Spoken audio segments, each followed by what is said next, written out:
28 फेब्रुवारीला अमेरिका आणि इस्रायलने इराणवर हल्ले सुरू केले।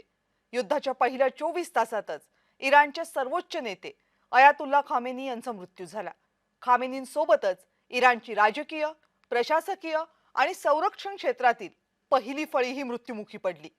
इराणचा अण्वस्त्र कार्यक्रम रोखणं आणि इराणमध्ये सत्ता बदल करणं ही इराण विरोधातल्या युद्धाची अमेरिकेची दोन प्रमुख कारणं होती। खामेनींच्या मृत्यूने सर्वोच्च नेतृत्व तर संपले, पण आता नवं नेतृत्व येईल, सत्ता बदल होईल।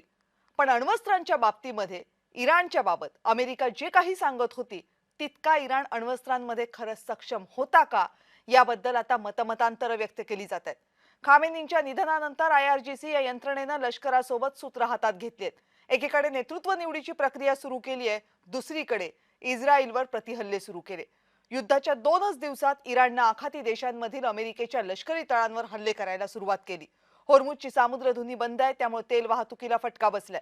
अमेरिका, इस्रायल आणि इराण व्यतिरिक्त इतर कोणतेही देश थेटपणे युद्धात उतरलेले नाहीयेत।